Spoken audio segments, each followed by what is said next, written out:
Let's get some reaction from Tony Bancroft, a Boeing shareholder and portfolio manager at Gabelli Funds. He manages the Gabelli Commercial Aerospace and Defense ETF, which has Boeing as its second largest position. That would suggest, Tony, that you are confident that Boeing is a place to be, a place to put money, and is building safe aircraft. Thanks, Tyler. It's great to be back. Boeing is one of our large positions in our Gabelli Commercial Aerospace and Defense ETF, GCAD.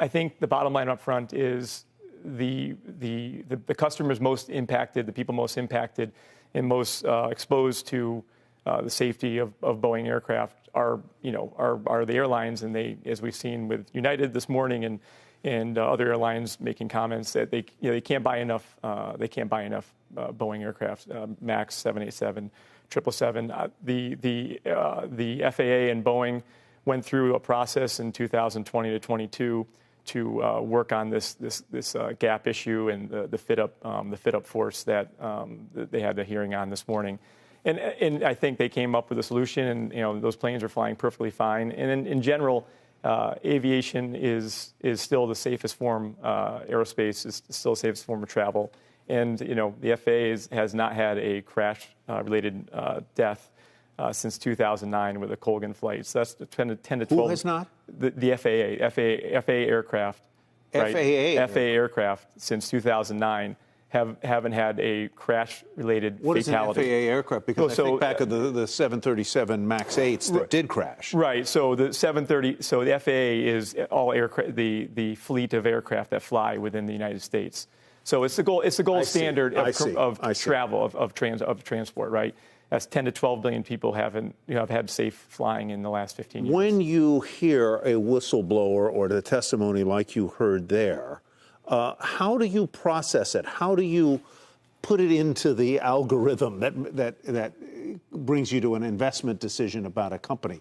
Do you look at it as an isolated opinion? Do you look at it as, well, how do you process it? I mean, I'd say, again, that the testimony that happened this morning, particularly with the engineer and the QA personnel talking about the 777 and the 87, those two aircraft have some of the foremost, safety records, in history, in commercial travel and cargo travel. The plane's been the workhorse. Those two planes have been the workhorse throughout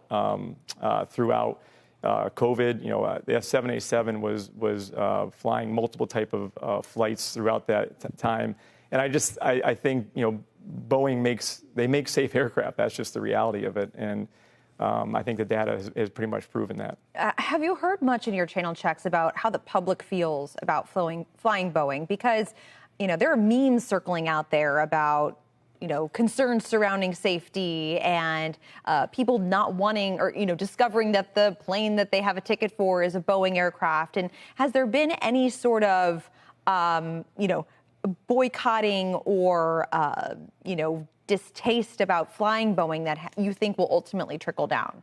Again, 51% of the FAA fleet is a Boeing aircraft, right? So, 20 some percent is Airbus. So you're pretty much going to be flying. Probability states you're going to be flying in a Boeing plane, which goes on every day. Commercial travel is up on a year-over-year basis and is very close to pre-pandemic levels.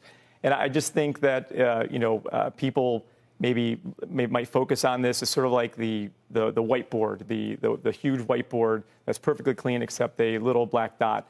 But the reality is that we're flying safely every day, and the airlines and Boeing are doing that. I take your point that Boeing is building safe aircraft, but the one where the door blew off was not a safe aircraft. Sure, and statistically, incidents are going to happen. Unfortunately, in this case, and thank goodness no one died or was injured in any amount.